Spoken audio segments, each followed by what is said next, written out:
Hey everybody, Josh Sigurdson, World Alternative Media here, and of course we're joined by author and economic analyst here I am, John Sneisen, and as our friend Jeff Berwick of the Dollar Vigilante often says, the two greatest enemies of mankind are the government and the banking system, and it's good to understand how or what the government and what the banking system is truly doing behind closed doors, how they're managing the affairs of the world, and something that you don't exactly see talked about on mainstream media, which is why independent media is here. And John has gone over the central bank balance sheets of the world since 2008 and the gold holdings. And John, you really put a lot of work into this. Can you go into what you found? Because it looks insane.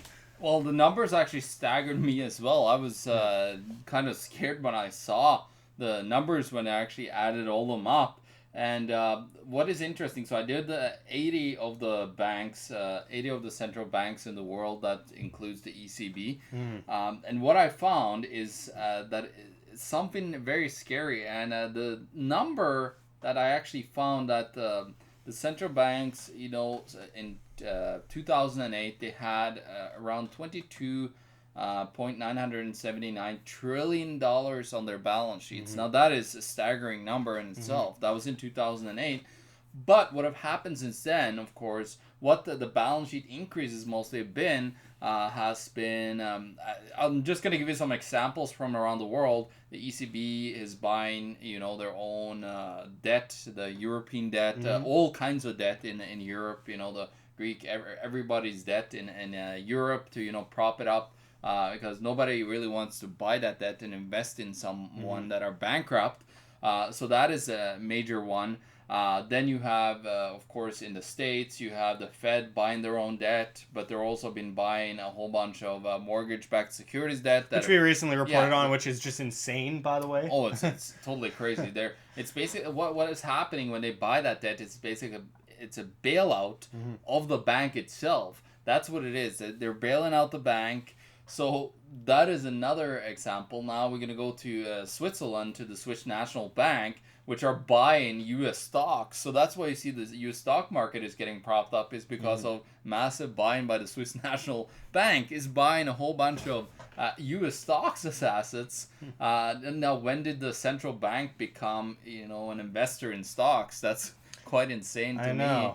Things have changed over the years. Oh, it totally has. And we have, I wrote a Steemit article saying that, the Federal Reserve will own everything, then nothing. Because what's going to happen is they're going to cease to exist at one point when they bought up everything, or you're going to have a full communist system, which the central bank is derived from, is communism. Yeah, right? If you look at the Communist Manifesto, basically, central planning, the centralization of a monetary system is very much communistic. Yeah. And then you have in the Bank of Japan, of course, one of the biggest, craziest ones, which has negative interest rates like many other ones have. But they bought, of course, their own debt.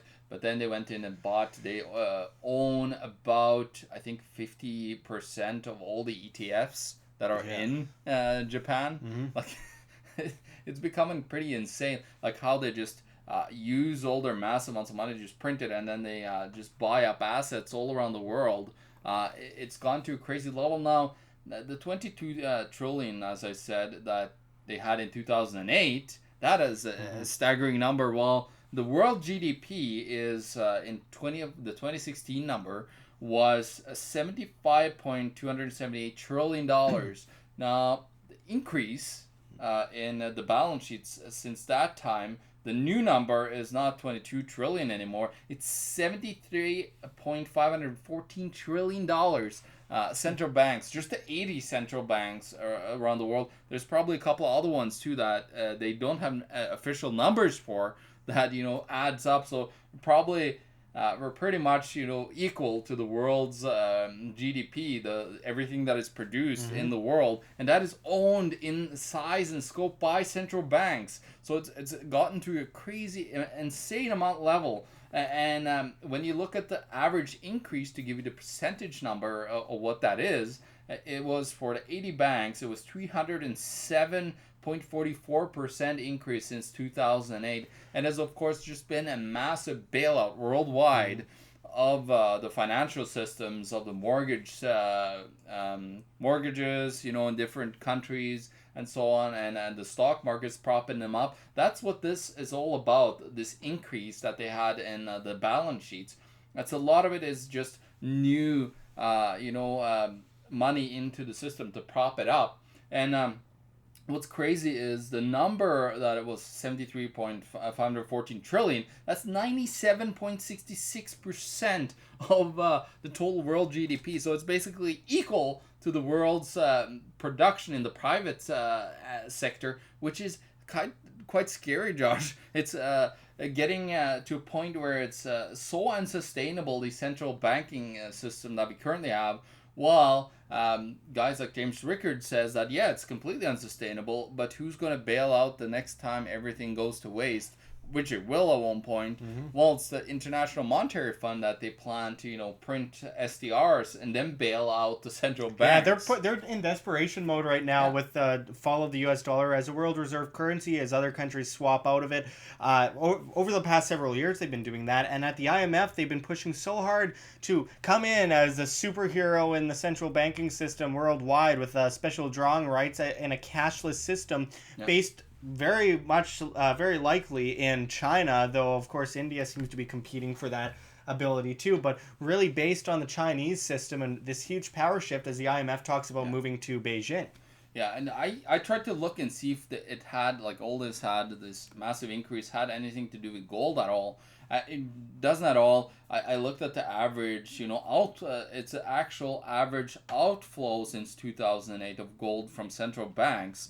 It's about 0.5% outflow in gold on an average. Now, of course, there's been countries like China, Turkey, India, and a couple of other ones in the Middle East and Asia there. Banks that have bought tremendous amount of gold, while the Europe and other countries like, for example, Norway and Canada, stupid people that have sold all their gold. We confronted Bill Murnaugh selling the last little bit of gold. Minister of Canada. Yeah, exactly. So they have been selling off and gotten rid of a couple of countries, but it's only like Canada and Norway that have really, like, they're completely empty now. There's only a few other countries in the world that doesn't have gold. So that should scare Norwegians and Canadians. But of course, we have a complete Keynesian system that we believe in. And people in both countries have insane Stockholm syndrome with faith in the government and the central banking system, both of which they don't understand or realize the full aspect of the threat that they face. Yeah, because Norway's done mass amounts of quantitative easing. They bought a whole bunch of bad debt as well. Like, I think they're about 400% up, and then Canada is about close to the same, where they have expanded tremendously and had this quantitative easing, which is buying debt, like their own debt, from themselves. So yeah, it's gotten to a level where it's completely unsustainable, and all this money inflow into the central banks, which are starting to own more and more of the world. At one point, they're going to own everything. Yeah. Well, what's the bottom line, John? Well, the bottom line here is, you got to stay out of the system. This whole fiat paper-backed system that is, running, like, it has so many alerts here, showing if we show you all the numbers here, that it should scare people to death that, we would trust in a system like this.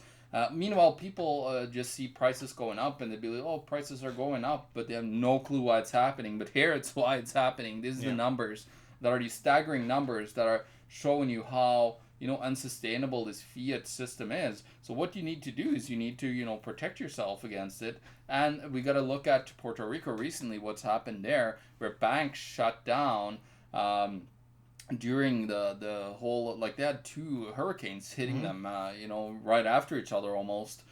So what happened there, the banks shut down. There's nobody that are able to get anything from stores. Stores are shut down after 3 days usually. So what happens is you gotta protect yourself from this, because when this system ceases to exist, it's gonna be pretty terrible, and things are gonna really start to come down. So you need that gold, the physical gold and silver, You need any other commodity to protect yourself, water, food, and you need to have lead as well, and a gun to protect all of your wealth. Well, absolutely. Just mentioning Puerto Rico quickly, the Fed actually ended up bringing in a whole bunch of cash into Puerto Rico because all the ATMs were down. But just finishing it off, just wanted to quickly mention the fundamentals are off the table in the fiat system. People will say, well, they've been talking about a dollar crash for a long time. And yes, they have been right. There is a dollar crash coming. The problem is the fundamentals are off the table due to the level of manipulation in the monetary system. Yeah, exactly. It just as John basically just mapped out. So you know it's going to happen. You just can't put a date on the exact day when it's going to happen. But it's better to be over-prepared than under-prepared. So the solutions are very obvious. Just food, water, shelter, defense, as John mentioned. So you're not building up things for the toughest guy on the block. And then things like cryptocurrency, Bitcoin, and diversification with that, and gold, silver, other assets, and keeping your money safe, and real money safe, not this fiat nonsense IOU note crap that is all going to come crashing down eventually, because of course the global monetary system wants us in debt servitude. A populace in debt is a populace in servitude, and if they shove you down that bottomless pit of debt, you are forced to ask for a ladder up from the government and the banking system, which puts you into perfect servitude. So be very wary, folks. Be very cautious and be very prepared, because, like I said, better to be over-prepared than under-prepared. So until next time, thanks for going into all this with us, John. Thanks for your work breaking down all this. I know that couldn't have been easy because I have no idea. I'm looking at all these numbers and it's just mind-boggling to me. So thanks again, and until next time, this is Josh Sigurdson and John Sneisen signing out from World Alternative Media. Find the truth. Be the change. Thanks for watching, everyone. Check the links below. GoFundMe, Patreon. We can't do it without you. Any donation is very much appreciated, especially as we are so vastly demonetized by the Anti-Defamation League on YouTube, as they flag all of our content as hate speech. You can also find our Bitcoin address in the description and the comments, as well as on the screen for you to scan if you please. You can also find me at Josh Sigurdson at steemit.com. That's steemit.com, the future of social media, as the dinosaur social media digs its own grave. You get paid in cryptocurrency, Steem that is, on steemit.com via the upvote of your posts, so I hope to see you there. But until next time, this is Josh Sigurdson signing out from World Alternative Media. Find the truth, be the change.